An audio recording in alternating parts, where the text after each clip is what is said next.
This week's Parsha holds one of the most fundamental, relevant, current issues that face us on a daily basis. Chazal say that speaking Lashon Hara is considered one of the worst affairs that exist. It is one of the worst things that a person can do, yet we do it on a constant basis. And it's really imperative to understand what is so terrible about it that we literally call it the language of evil. Just to get better insight into this, we see that when Moshe sent the Meraglim, he was nervous. He understood that there was risks involved. He davens that Yeshua's name should be changed from Hosea to Yehoshua in order to assist him to, not be influenced by the Meraglim. And the question is, what is so terrible about what they did? And what was so perilous about the mission that required such vigilance?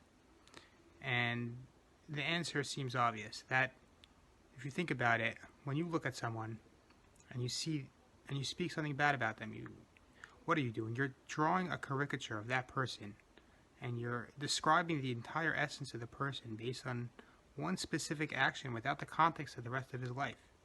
And a pure example of this is the media. If you look at the media, they'll take events that, out of context, can be considered one of the worst things in the world, or they'll take a series of events and draw a parallel and create their own narrative. And they do this all the time. And this type of thinking and this type of perception is incredibly dangerous and incredibly powerful. It shapes countries, it shapes revolutions. And this is really what the Meraglim were doing. They took all the good that was presented in front of them, the amazing trees, the agriculture, everything about the country was set up, and yet they defined it, and they twisted it, and they manipulated it in order to fit the narrative that they were trying to preach. And this is really what we do when we speak Lashon Hara. Whenever we speak Lashon Hara, we take a person, and we take, a beautiful person, we focus on their nose, and we draw a picture around that. And that becomes the person. We'll take a person, one isolated action, and we'll define the entire person based on this one action. And really, the news media does this all the time. They'll take a tragedy. They'll take, they'll cherry pick, and they'll hunt for things for clickbait, and they'll draw a picture in order to get ratings, and they'll make a picture of the world as this, terrifying place in order that people come back for more. And this is an incredibly dangerous thing.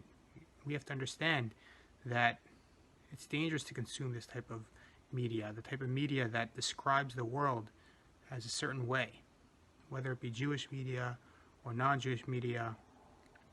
And in general, in our lives, we have to understand that when we look at a person, we shouldn't just look at this isolated incident and define it in a way that makes us feel good about ourselves. Rather, we should take the entire person into context and understand this person in the context of himself and his being. And if we do this, then we could really improve the entire community, the entire world, really, and ourselves, more importantly. I want to take a moment to invite you to our special Night Seder program.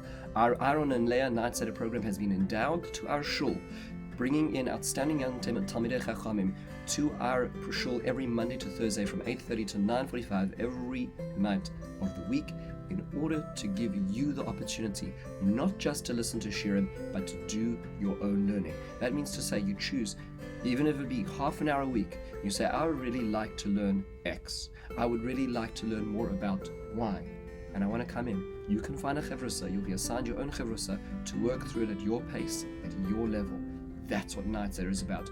We're shifting from receiving Shirim of Torah to learning Torah ourselves. Please join us for our Aaron and Leah Night Seder program. Looking forward to seeing you there shortly.